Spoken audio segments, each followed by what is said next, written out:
Is David. Welcome back behind the velvet rope. Let's just get right into it today because we are joined by the one, the only Drew Sidora. What's up? What is going on? I mean, where do we begin? I guess we should just say we begin with Vicious Murder. You have a new movie to the original. Yes, Congrats.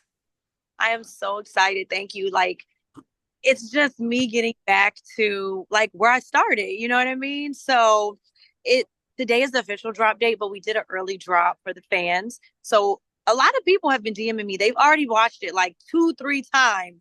So it's pretty crazy, but it's like I will go on record to say the most epic thriller you've ever seen. Wow.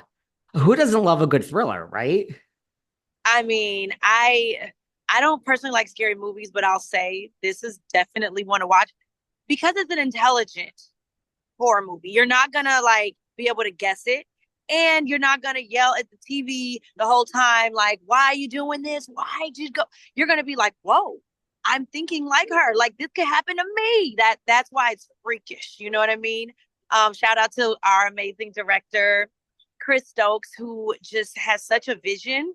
He shoots beautifully. Like, even though it's horror, it is beautifully shot. The aesthetics are gorgeous. And shout out to my Footage Films family. They are always number one on Tubi.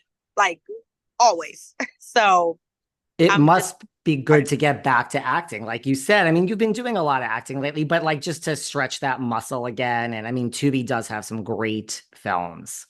yeah. And Footage Films, they really set a standard and they tell great stories, you know? And I'm like doing stunt work and I'm challenging myself as an actress. And I'm just really, really proud of what we did in this amazing movie. So I just want everybody to watch it. And I promise you, I think it's a movie you have to watch a couple of times to really figure it out because it's a lot of twists and turns and it's a lot of unexpected things going on that I think you kind of got to watch it a second time to really put all of the pieces of the puzzle together. Well, speaking of Tubi, I know that The Pass, Kandi and Todd's movie, which you were in, that is now on Tubi as well. I'm just a Tubi girl right now. Like, what's up? It's the past has such a cult following. Again, amazing. Shout out to Todd and Candy for that one because that movie is juicy, like no other. Look, there was a lot going on in that movie. What was it like working with, Todd and Candy as producers?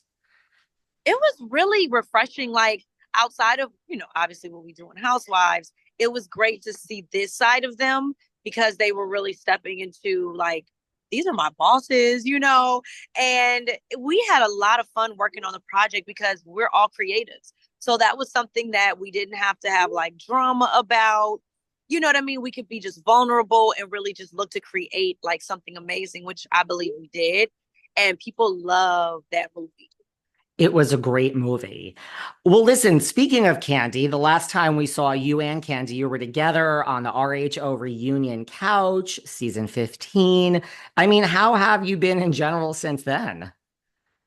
Me been great. I don't know about them, but I've been great. I've been like, that was like my toughest day. I think every day since then has been better.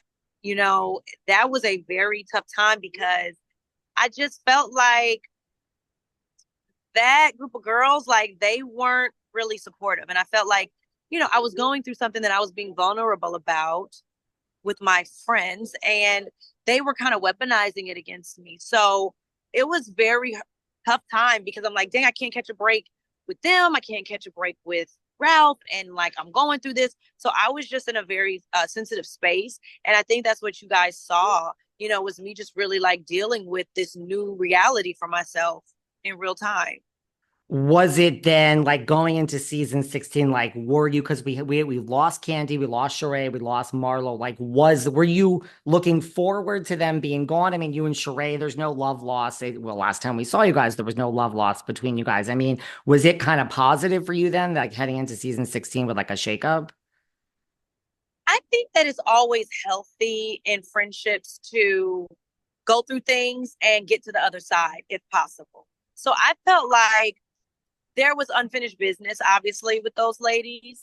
However, here we are. It's a new day at RHOA. It's Sweet 16.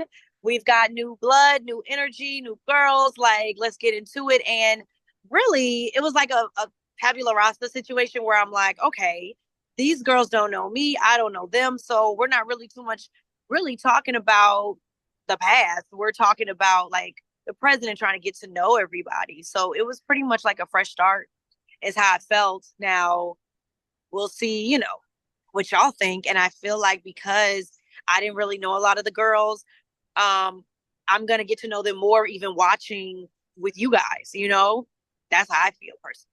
Do you think viewers will like, what do you think viewers will be shocked about? Like, you don't have to give us any spoilers because we know how that works and we don't want, you to get in trouble with Bravo. But like, what, season 16, like, do you think people are going to be shocked about anything? Like, what do you think they're going to be shocked about as they watch? Um, yeah, like you're gonna be shocked by probably everything. Like it was a lot of jaw dropping moments. It was a lot going on. It was a lot to keep up with because again, like we don't know their tea. Like, so we're learning it at the table. Like, I'm like, wait, that's what she used to do, or that's what she's a part of, or like that's who she is. It was a lot of that going on. So we were constantly gagged and they're trying to figure me out. So it was just a lot, like I said, of everyone trying to get to know each other. Um, and so that's what fresh friendships look like, right? It's like we don't really trust each other. Like we trying to figure this out.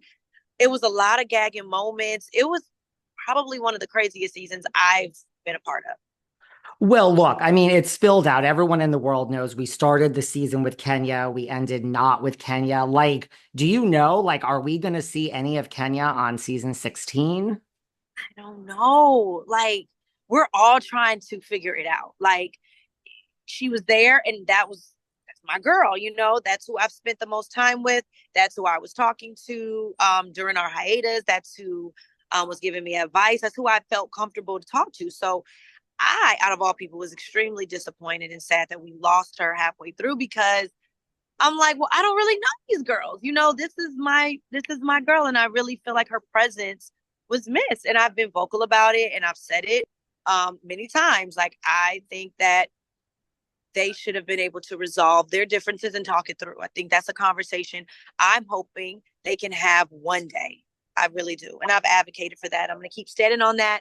And also, I think Kenya's great for the show. Like, what are we doing? What are we talking about? Why is she not here?